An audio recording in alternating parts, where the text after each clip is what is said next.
السلام علیکم ورحمۃ اللہ۔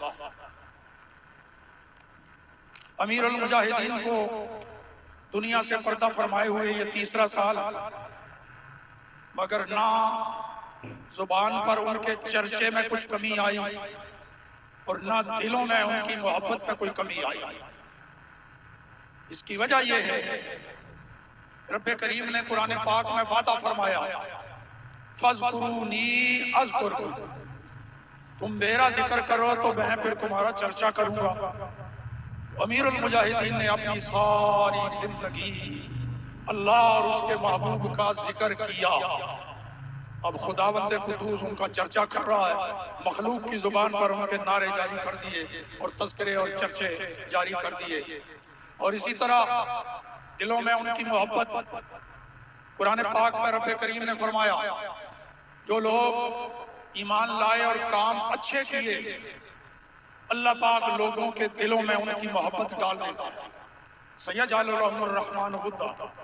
امیر المجاہدین نے کام اچھے کیے، اچھے کر کے دکھائے، اپنی زندگی اپنی مرضی سے نہیں اللہ اور رسول کی مرضی سے گزاری، تو اللہ نے دلوں میں ان کی محبت ڈال دی، تو قیامت تک ان کا چرچا بھی جاری رہے گا اور اہل ایمان کے دلوں میں ان کی محبت بھی جاری اور ساری رہے گی۔ یہ نعرہ دوست لگاتے ہیں، آج بھی میرے بابا جی کی کیا بات ہے، تو میں اس میں تھوڑا دو ذرا اور لذیذ لفظ شامل کرتا ہوں۔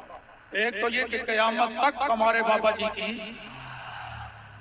نمبر دو بابا جی کے دیوانوں کی بھی اللہ سلامت رکھے یہ ذوق و شوق۔ تو امیر المجاہدین نے اپنی ساری زندگی وقف کی عظمت رسول کی خاطر، تو آج انعام ان کو مل رہا ہے۔ قبر میں فرشتے کچھ سوال پوچھتے ہیں، جن میں سے ایک سوال یہ بھی ہوتا ہے، ان کو پہچانتا ہے؟ اس وقت سرکار سامنے ہوتے ہیں، فرشتے ادھر اشارہ کر کے کہتے ہیں، ما کنت تقول فی ھذا الرجل، ایک تو یہ بتا تو دنیا میں ان کے بارے میں کیا کہتا تھا۔ امیر المجاہدین سے بھی پوچھا ہوگا تو بتا دیا ہوگا انہوں نے جو کچھ یہاں کہتے ہیں، کیا کہا ہوگا؟ اور ایک یہ بھی لفظ ہے حدیث میں بخاری شریف میں، ان کو پہچانتا ہے؟ سوال کیا ہوگا امیر المجاہدین سے بھی، کیا کہا ہوگا؟ میں اور کسی کو جانتا ہی نہیں، ان کے بارے میں پوچھتا ہے، تو میں نے تو بس انہیں جانا، انہیں مانا، انہیں جانا، انہیں مانا، میں تو جانتا ہی ان کو ہوں اور کوئی میری نظروں میں جچتا ہی نہیں۔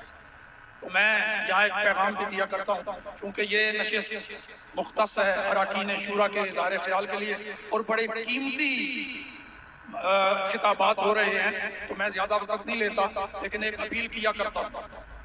ایک تو یہ بتا دوں کہ کچھ لوگوں کو اس پر ناز ہوتا ہے، جی ہم سرکاری ملازم ہیں، سرکاری ملازم ہیں، اس سرکار کے ملازم جن کے نوکروں پر ذلت اور رسوائی چھائی جاتی ہے، اور ایک یہ ہیں سرکار کے ملازم،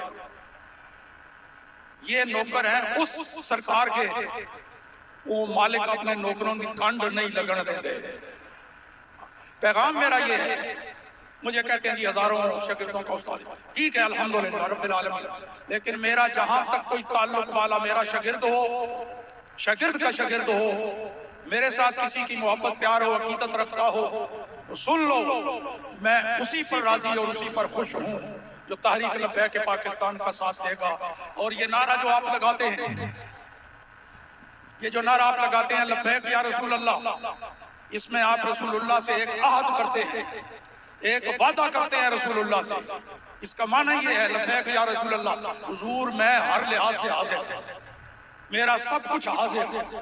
یہ نعرہ لگا کے آپ رسول اللہ سے یہ وعدہ کرتے ہیں، یا رسول اللہ میری عزت بھی حاضر ہے، میری جان بھی حاضر ہے، میرا تن من دھن بھی، میری اولاد بھی، میری عزت و آبرو بھی، میرا نوٹ بھی، اور آگے میرا ووٹ بھی۔ تو اب اس معاہدے کی خلاف ورزی نہیں کرنی۔